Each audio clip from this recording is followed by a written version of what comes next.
The pod hit the ice lake like a thrown stone, and the crack it made was loud enough to send every bird on Orion 7 screaming into the fog. Nora heard it from 3 kilometers away. She was knee-deep in a frozen marsh, cataloging microbes that lived in sub-zero slush, when the sound rolled across the gray plain. She stood up straight. She looked at the sky. There was a thin smoke trail curling down through the low clouds, ending somewhere near the eastern ridge. Her scanner chirped. Foreign object. Unknown origin. She was already walking before she finished reading the screen. Regulations said to stay away from unidentified foreign hardware. Nora had read that regulation many times. She simply did not agree with it when the hardware was smoking and half submerged in a cracking ice sheet. There could be survivors. There usually were not, but there could be. The pod was small, barely 2 meters long. The outer shell was dark blue metal, scorched and dented. One side had already gone under the ice. Water was pouring in through a crack in the hull. The markings on the side were Orcs, though Nora only half recognized them. She had seen pictures in briefing documents. Military grade. That much was clear. She also did not let that stop her. She got close enough to reach the manual release panel, which was universal by Galactic treaty, and she pulled it. The hatch groaned open. Cold water poured over her boots. The inside of the pod was dark and wet and smelled of burning metal and something else, something warm and faintly sweet, like heated stone. She pulled out her light. In the back corner of the pod, packed inside a padded transport harness that had mostly held, was a creature no bigger than a house cat. Golden amber scales, dark at the tips. For legs folded tight against a small body. Wings, barely formed. More like suggestions of wings, pressed flat. The tail was wrapped around its own body for warmth. A baby dragon. Not dead. She could see the tiny rise and fall of its ribs. Nora did not think about the regulations. She did not think about the Orcs Empire, or whose pod this was, or what the markings meant, or what chain of events had sent an Imperial transport crashing into a frozen lake on a survey moon in the middle of contested space, with a single hatchling inside and no escort and no rescue ship in sight. She thought, it is breathing, it is cold, and I can carry it. She unclipped the harness, worked it loose, and lifted the hatchling free. It weighed less than she expected. She held it against her chest with one arm and unzipped her thermal jacket with the other hand.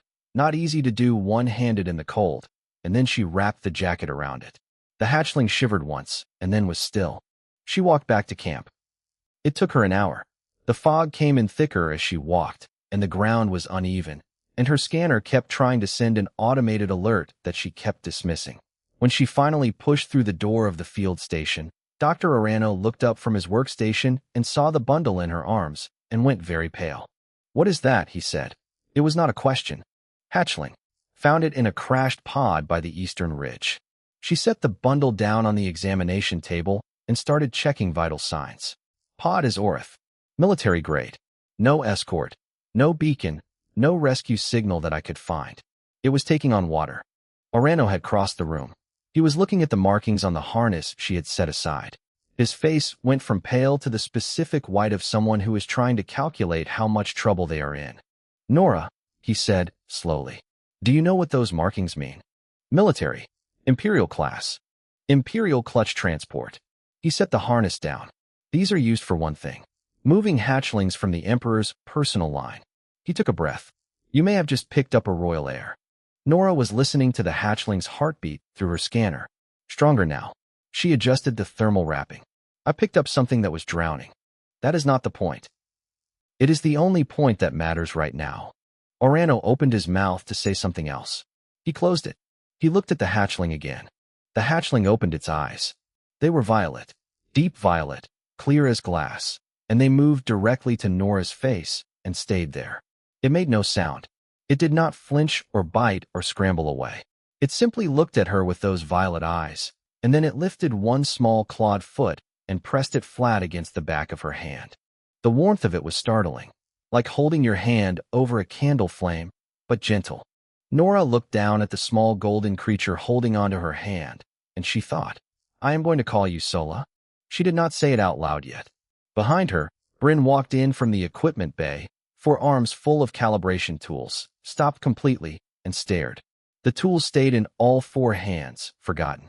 Nora, Bryn said, in the very quiet voice Bryn used when something was serious. Do you have any idea what you have done? Nora looked up. I pulled a hatchling out of a sinking pod. Bryn set all four sets of tools down. Very carefully. Yes, Bryn said. That is what I was afraid of. 3 days passed, and Sola learned the word warm. She said it the way a creature says a word before it understands language, not speaking it exactly, but repeating the shape of it, a low hum in the back of her throat that matched the sound Nora made every time she adjusted the thermal wrap or brought food.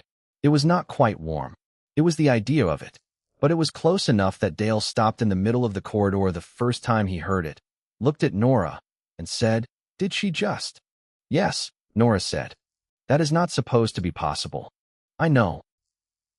Bryn had explained it on the first night, sitting at the mess table while Sola slept in a modified equipment crate lined with heating pads. Orth hatchlings did not imprint on non-Orth. It was biological fact, not prejudice. The bond required a specific chemical signal that other species simply did not produce. The records were clear and very old and had never once been challenged. Sola was, apparently, unaware of the records. She followed Nora. She ate from Nora's hand. She slept pressed against Nora's side during the night cycle and was awake and watching the door before Nora's alarm went off, every morning, without fail. When Nora left the room, Sola made a sound like a question. When Nora came back, she made a sound like an answer. Nora was documenting all of it. Every meal, every sleep cycle, every vocalization. She filed a xenobiological welfare report and transmitted it to the Galactic Neutral Council's Open Science Archive on the fourth morning, before anyone else was awake. She had been awake since the second hour of the night cycle doing it. The signal came in at midday. Dale picked it up on long-range comms and went very still for about 4 seconds. Then he called Nora on the intercom with the particular flat tone he used when he was trying not to show that something was wrong. "Bridge," he said, "when you have a moment." She was there in 2 minutes, Sola riding on her left shoulder. The signal was a priority class transmission, the kind that pushed through all other channels and logged itself automatically in the ship's black box. It carried an Orth Imperial fleet seal that Dale had already verified 3 times. 2 warships, the Sovereign Spire and the Iron Wing, were en route. Estimated arrival, 14 hours. The message was short. Nora read it twice. Surrender the hatchling. Failure to comply is an act of war against the Orth Galactic Empire. Orano appeared on the bridge 11 minutes later, which meant Dale had told him, and he was already talking before the door finished opening. "We handed over," he said.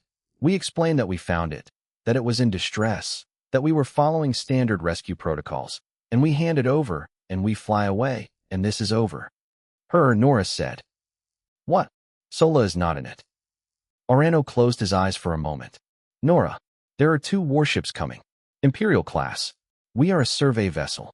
We have science equipment and 3 months of food supplies and no weapons of any kind." "I know what we are." "Then you know we cannot fight them." "I am not going to fight them." Nora was already at a secondary console. "Dale, pull up the Galactic Neutral Council Treaty Archive.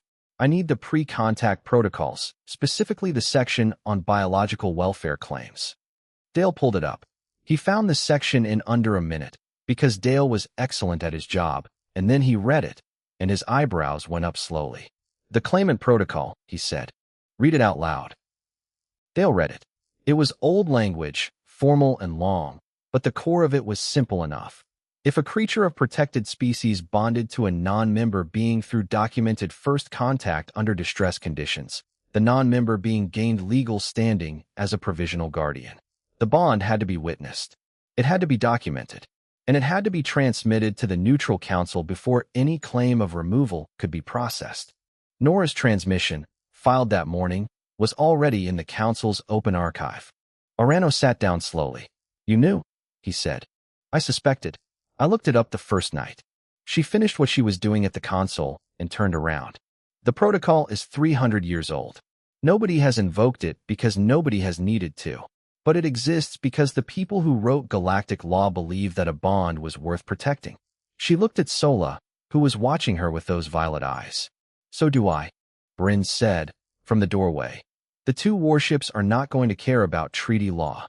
They will care about what it looks like when they ignore it, Nora said. Everything we have, the welfare report, the bond documentation, the transmission timestamp, it is all in the public archive now. The whole sector can see it. Nobody spoke for a moment. Then Dale said, I'm with you. Bryn said, obviously. Orano rubbed his face with both hands. He looked at Sola. Sola looked back at him with calm, unblinking violet eyes. He made a sound that was not quite a word and was not quite a sigh. Fine, he said. Fine. 14 hours later, two shapes dropped out of faster-than-light travel on the edge of sensor range. They were enormous. They were perfect and terrible and built to make things like the ISV Ardent feel small. Nora stood on the bridge with Sola on her shoulder and looked at them on the view screen for a long moment. Open a channel, she said. The face on the view screen was scaled, sharp-featured, and very certain of itself. Envoy Soreth of the Orth Imperial fleet had the kind of face that had spent a long time looking at people who were about to do what he told them. He wore a high collar. He had a ceremonial rank marker above his left eye. 3 silver lines burned into the scale. His expression was the expression of a being who had calculated the outcome of this conversation before it started. He looked at Nora. He looked at the hatchling on her shoulder. Dr. Calloway, he said, you have something that belongs to the Empire. Hand it over, and you will be free to continue your survey mission. This does not need to be complicated. Nora said, Good morning, Envoy Soreth. I am Dr. Nora Calloway, Senior Xenobiologist, ISV Ardent, Survey Division 7. Before we talk about anything else, I have a few procedural questions. For the record, Soreth's expression did not change. This is not a proceeding. I am making it one, Nora said pleasantly. Can you confirm the registration number of the transport pod that crashed on Orion 7 4 days ago? A pause. Small, but there. That information is classified. Can you confirm when the pod's distress beacon was activated? That is also. Can you confirm when the Empire's rescue operation was launched? Because I found the hatchling 72 hours after the crash, and I did not see any rescue ships in the area. I did not see any skin signatures. I did not pick up any communication traffic looking for a missing pod. Nora tilted her head. If this hatchling belongs to the Empire was not looking very hard for her. Soreth was quiet for 3 full seconds. It was, Dale thought, watching from his console, the most interesting 3 seconds he had experienced in 4 years on a survey vessel. The operational details of Imperial fleet movements are not subject to civilian inquiry, Soreth said. His voice had changed slightly. Not softer, tighter. I am not asking about fleet movements, Nora said. I am asking about a hatchling welfare case that is currently filed with the Galactic Neutral Council. The Council's open archive requires that any claim of removal be preceded by a verified identity confirmation and a documented chain of custody. I am asking for that documentation. The Empire does not submit to Neutral Council documentation requirements. The Orth Empire is a signatory to the Galactic Welfare Accords of the Third Council period, Nora said. Article 14, subsection 3. I looked it up. Another pause. Longer this time. On the flagship's bridge, 2 officers leaned toward each other and had a very quiet conversation that Soreth did not acknowledge. Soreth said, You are a science officer on a civilian survey vessel. You are not a legal representative. No, Nora agreed. But the claimant protocol does not require a legal representative. It requires a documented bond, a witnessed imprint, and a transmitted record. All 3 of those things exist. All 3 are in the public archive. Which means that right now, under galactic law, I have more legal standing with regard to this hatchling than you do. She paused. I am not trying to keep her from the Empire forever. I am asking for the documentation that proves she should go back. If you have it, show me. If you do not, she looked directly at the screen, then I think we both need to think about why that is. Soreth closed the channel. Dale let out a breath, so long it was almost a word. Bryn put 2 of 4 hands over the equivalent of a face. Orano said, very quietly, Oh no. Far away, on a high council chamber that floated in the orbit of the Orth home world, a tall figure with silver-threaded robes and the patient eyes of someone who had survived 40 years of Imperial politics watched a recording of the exchange. Grand Speaker Eula watched it once. Then she pulled up the transport registry and started looking for a pod number. She found the record. She found the gaps in the record. She sat very still for a long moment. Then she sent a message directly to Envoy Soreth marked Council Priority 1. Stand down the boarding action. Begin identity verification. Do not move until I give the order. Soreth received the message. Admiral Drev, who outranked Eula in the fleet chain and answered to the Emperor alone, read it over Soreth's shoulder and overrode it. The boarding order went out at the 14th hour. 4 Orith soldiers materialized in the Ardent's main corridor, armored and armed. They were large. They moved with the particular calm of soldiers who were used to being the most dangerous things in any room. They turned toward the bridge. They stopped. Sola was standing in the middle of the corridor. She was small enough to stand under any of their knees. She was golden and still, and she was watching them with violet eyes that had gone very dark. The soldiers exchanged looks. One raised a hand signal, non-threatening, continue.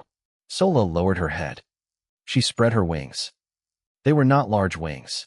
She was a hatchling. They should not have mattered. What happened next was recorded on every instrument aboard the Ardent, and on every instrument aboard both warships, because every instrument aboard both warships stopped working for 3 full seconds at the same moment. Total power failure. Every system. Dark and silent and still. Then everything came back. The soldiers were still standing in the corridor. They had not moved. Whatever composure they had walked in with was gone. One of them was looking at his own scanner in a way that suggested he did not believe what it was showing him. Sola folded her wings back. She turned around and walked back to the bridge, and she climbed Nora's arm to her usual spot on her left shoulder. Nobody on either warship said anything for a very long time. The ceasefire lasted because of a technicality. Grand Speaker Eula had invoked Article 31 of the High Council Code, the right to suspend any military action involving a disputed hatchling claim pending identity verification. Admiral Drev could override her on fleet matters. He could not override the Council on a hatchling dispute. It was one of the few places in Imperial law where the fleet answered to someone other than the Emperor, because the Emperor's own bloodline was what they were supposedly protecting. Drev was furious, but he pulled the soldiers back. Soreth was left aboard the Ardent as the Empire's official representative during the ceasefire. He arrived without armor. He sat in the mess room across from Nora and put his hands flat on the table and said, "I want to be clear that I think you are wrong." "About what specifically?" Nora asked. "About everything." She put a cup of something hot in front of him. He did not drink it. "Then let us go through it piece by piece," she said, "and you can show me where." They spent 2 hours comparing what each of them knew. Soreth spoke carefully, the way someone speaks when they are choosing what to share and what to hold back. Nora spoke plainly, the way she always spoke. She put her full documentation on the table, the welfare report, the genetic scans, the bond record, the behavioral logs, the timestamp of the pod's crash versus the timestamp of the first Imperial scan of the sector. Soreth studied the genetic scan for a long time. He had the Imperial database on a personal device. Not all of it, but enough. He had the registered genetic profile of the lost heir, the hatchling the Empire had been publicly looking for since the pod disappeared. He compared the 2 sets of data. His expression did not change, but something behind his eyes shifted. He looked up at Sola, who was sitting on the far end of the table watching him with the calm attention she gave to anything new. "She is from the same clutch," he said. "The markers are related, but they do not match the heir's profile." "No," Nora said. "They do not. The heir is the one they are actually looking for." He put the device down. "This hatchling is the smallest of the clutch," Nora said. "The one marked non-viable at birth. The one whose transport record does not appear in any official manifest." She leaned forward slightly. "The one who was in a disposal pod, Soreth. Not a rescue pod. A disposal transport. The kind the fleet uses to move things it does not want found." Soreth was quiet. "Someone sent her out here to die," Nora said. "And I want to know who." The answer came from Eula. She sent it through the Council channel, encrypted, addressed to both Soreth and Nora simultaneously, which was itself a statement about what she thought of the situation. The message was short. She had found the gap in the manifest. She had traced the transport authorization back through 3 layers of clearance codes. Admiral Drev had signed the disposal order. And 6 lines above that, buried in a record that had been partially deleted and imperfectly recovered, was the reason Sola's mother, a member of the Emperor's household, had been reported dead 2 years ago in what was officially recorded as an accident. The accident had been arranged. The arrangement had been Drev's. Sola was proof that her mother had survived long enough to lay a clutch after the supposed accident, which meant the accident story was false, which meant Drev's record had a hole in it big enough to end his career and his freedom and possibly his life. He had needed the runt to disappear. Nora read the message twice. Then she looked at Sola. Sola was watching her, those violet eyes, steady and quiet. She had no idea what was in the message. She did not need to. She pressed her small golden head against Nora's hand and made the low hum that meant warm, that meant safe, that meant you. Sorth read the message at the same time. Nora watched his face while he read it. She saw the exact moment he understood. It was not a dramatic moment. It was small and quiet, the way the real ones always are, a slight change in the set of his jaw, a stillness that was different from his usual stillness. He had served Drev for 40 years. Nora could see that too. He sat there for a while. The mess room was quiet. Somewhere above them, through the hull, 2 warships floated in the dark and waited. He told me this was a retrieval, Sorth said finally. A lost heir, a misrouted pod. He said the hatchling had wandered into contested space because the navigation system failed. He set his device down. I have done 43 retrievals in my career. I have never once questioned a briefing. Do you believe him now? Nora asked. Sorth did not answer immediately. He looked at Sola for a long moment. A hatchling that had imprinted on a human. A thing that was not supposed to be possible. A thing that had happened anyway, because Sola had been alone and cold and near death, and Nora had been there. No, he said. I do not. What she did not know yet, what neither of them knew, was that Drev was reading the same message from Eula on his command deck at the same moment. And unlike Sorth, Drev did not sit quietly with it. He picked up the fleet command line. He entered an authorization code. He ordered both warships to open fire on the ISV Ardent. The first shot hit before the alarm finished sounding. The first shot took out the rear stabilizer and knocked everyone in the mess room off their seats. Sorth hit the floor and was back up before Nora. She was already running for the bridge when he caught up with her, and she shoved a spare headset into his hands without breaking stride and said, "Talk to your ships. Drev overrides me. Then talk to the soldiers, not the Admiral." She was on the bridge in 40 seconds. Dale had the damage report on screen. The rear stabilizer was gone. Secondary shields were down to 60%. The Sovereign Spire was realigning for a second shot, and the Iron Wing was moving to cut off their escape vector. Options, Nora said. We run, Dale said. We have a small enough mass that if we push the drive to 140%, we can get into the debris ring around Orion 7 before they catch us. It will damage the engine. Do it. It could also kill the engine entirely. Do it anyway. Dale did it.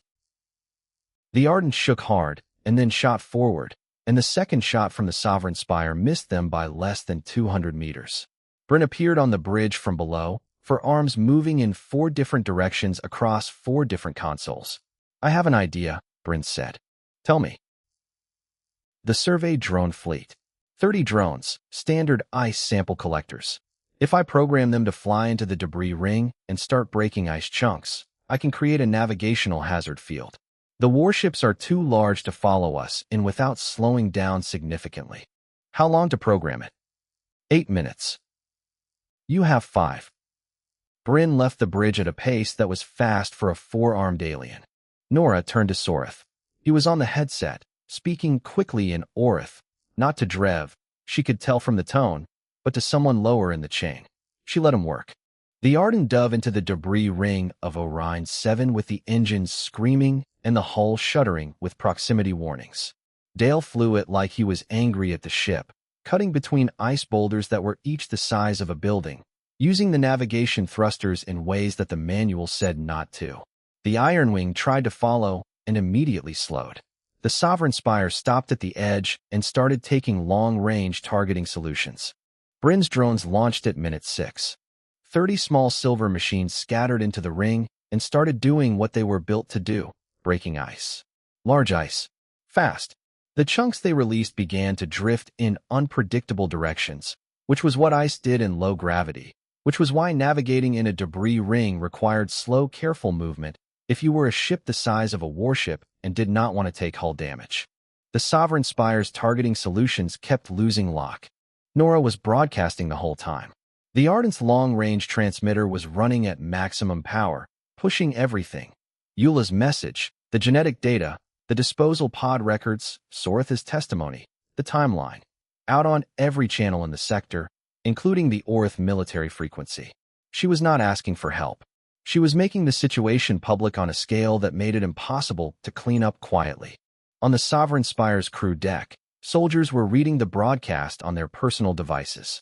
Some of them were reading it more than once. Sorith had reached someone. She could tell because his voice changed, lower, faster. He was not arguing. He was explaining. Then Sola, sitting in the corner of the bridge where she had been very still and very quiet through all of it, made a sound. It was not the hum. It was not a word. It was something lower, something that came from deep in her chest, and the air in the bridge got warmer for a second, and every light on every console flickered and went dark. Then came back. But on the Sovereign Spire, the targeting array did not come back. Sorith lowered the headset. The targeting system on the Spire is offline, he said, and the weapons officer is reporting that the main battery is locked. The crew is reading what you transmitted. A number of them are refusing station. He paused. I invoked Article 7. What is Article 7? Dale asked. Any officer with command rank can suspend a fleet order if that order demonstrably endangers an Orth hatchling. He said it very precisely. Drev's orders endangered the hatchling aboard this vessel. I have the rank. I invoked it. He looked at Nora. It will hold for approximately 40 minutes before Drev finds a way around it. So whatever you are planning to do next, do it quickly. Nora opened her mouth. Then every alarm on the bridge went off at once. An armored personal transport had detached from the Sovereign Spire and was on an intercept course. Drev, Dale said. Nora stood up. Bryn, I need you on the bridge. She looked at Dale. Hold position. Do not run. If we run now, we give up the moral ground, and we need it. She looked at Sorith one more time. Stay here. Keep working the channel. She walked out of the bridge. She walked to the main corridor outside the room where Sola slept. She had been awake for 31 hours. Her shoulder ached from where she had hit the floor in the mess room. She had 3 stimulant patches on her left arm and the start of a headache that was going to be spectacular when she finally let herself feel it. She stood in the corridor and she waited. The transport docked. The door opened. Admiral Drev was tall, even for an Orth. He was old in the way that things which have survived a long time are old. Not frail, just hard all the way through. He wore no rank marker. He did not need to. He stepped into the corridor and looked at Nora. She looked back. You are one human, he said, on a ship with no weapons, with a hatchling that has no political value and a document file that I will have suppressed within the hour. Move aside. No, Nora said. He stepped forward. She did not move. She did not raise her voice. She spoke the way she spoke when she was very certain of something. Everything we have is in the public archive, she said. It is on the Neutral Council servers, the Open Science Network, and the Orth military broadcast frequency that your own soldiers are reading right now. 43 of them, by my last count, have left their stations. If you walk through that door, you will be the Admiral who killed a human woman to silence a hatchling he was supposed to have already murdered. That story will be in every language in this sector before the end of the day. She tilted her head. How does the Emperor feel about stories like that? Drev stopped. He was calculating. She could see it. Behind her, the door opened on its own. Sola walked out.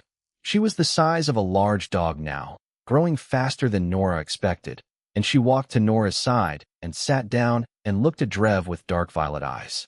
Drev looked at the hatchling. The hatchling looked at him. An imprinted hatchling does not abandon its guardian. Every Orth soldier in the corridor behind Drev knew what that meant. Several of them took a step back. Drev stood there for a long moment. Then the soldiers moved. Not toward Nora. Toward Drev.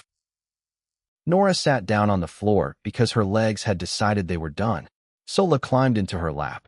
She was heavier than she used to be, and warmer, and she pressed her head under Nora's chin and made the hum.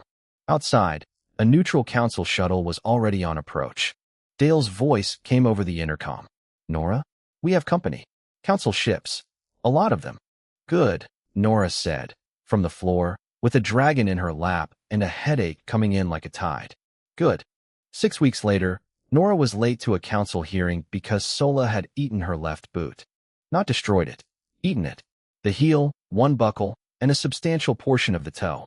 Nora found this out by putting her foot in it, and she had to walk to the hearing wearing a spare pair of field boots that were half a size too big and made a sound on the council station's polished floor that she was fairly sure could be heard from 3 corridors away. She was not in the mood for dignity, which was fine, because dignity was not really what the council was interested in from her. What they wanted was testimony, details, the exact sequence of events that had led to a civilian xenobiologist from a survey moon bringing down an Imperial Admiral, destabilizing 2 warship crews, and establishing the first documented non-Orth hatchling bond in recorded galactic history. She told them everything, from the sound of the pod hitting the ice to the moment she sat down on the corridor floor with Sola in her lap. She spoke plainly and without drama, because it had felt plain at the time. Except for the parts that had been terrifying, which she noted were also plain, just in a different way. The trial itself lasted 9 days. Drev did not speak in his own defense. He sat with the specific stillness of someone who has decided the outcome no longer concerns them, which Nora found, in its own way, more unsettling than anger would have been. The evidence was sufficient regardless. The genetic records, the disposal manifest, the recovered deletion in the accident report, Soritha's testimony. All of it, layered together, told a story with no good ending for anyone who had been part of it. Drev was stripped of rank. 14 officers connected to the purge of Sola's mother were brought before the council. Grand Speaker Eula was named acting head of the Imperial Fleet's Civilian Oversight Division, a position that had not existed before and that she had, Nora suspected, invented specifically because it needed to exist. The question of Sola took 11 days of separate debate. Nora sat outside the chamber for most of it and worked. She had 3 months of field data from Orion 7 that still needed processing, and a paper half-written on sub-zero microbial colonies that had nothing to do with any of this, and she found that working on it kept her calmer than anything else she could do with her hands. Sorith brought her food on the 4th day.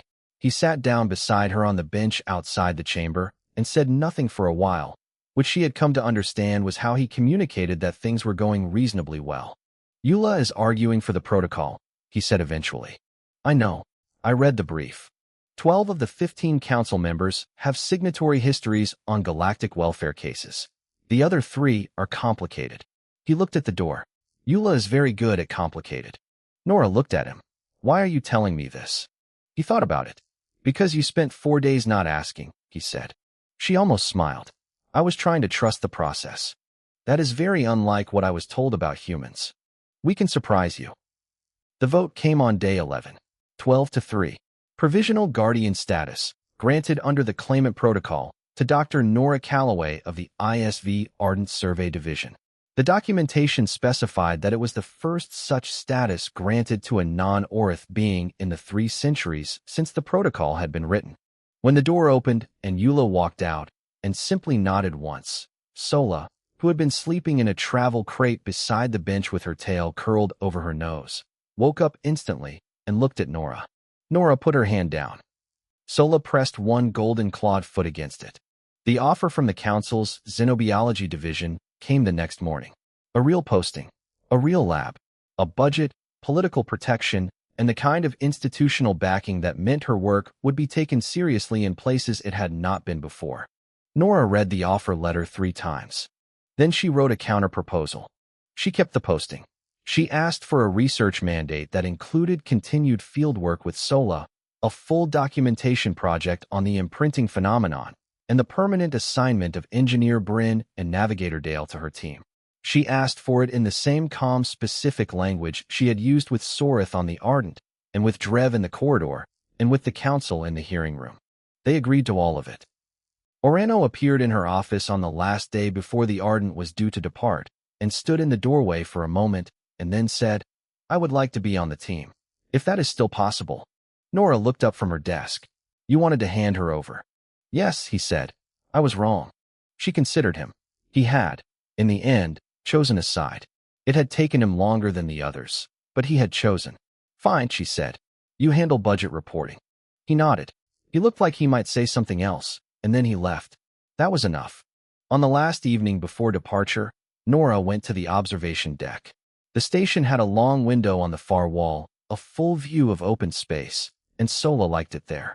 She was larger now, somewhere between the size of a dog and the size of a small horse, growing in jumps that the medical team was tracking with open fascination. She stood at the window with her forepaws on the ledge and watched the stars the way she watched everything, with total patience and complete attention. Sorith came to stand beside them. He had taken the position of the Empire's observer to the new hatchling welfare committee. He would not be going back to the fleet. Nora thought he was at peace with this in the way that people are at peace with things that are also losses. He looked at the stars for a while. When she is old enough to fly, he said, she will go out there. I know, Nora said. Are you ready for that? Nora watched Sola watching the stars. That small golden shape, impossible and stubborn and alive because a human had walked 3 kilometers through fog to a crashing pod without being asked and without thinking twice. I will be, she said. Sola turned her head and looked at Nora with those dark violet eyes. She made the low hum. Not warm anymore, not exactly. Something larger than warm. Something that had been warm and become something else over 6 weeks and 11 days and all the space in between. Sorith said, very quietly, that is the most human thing I have ever seen. Nora did not answer him. She put her hand on Sola's neck, and Sola leaned into it. And outside the window the stars were everywhere, and there was a great deal of work left to do. That was, Nora thought, exactly how she liked it.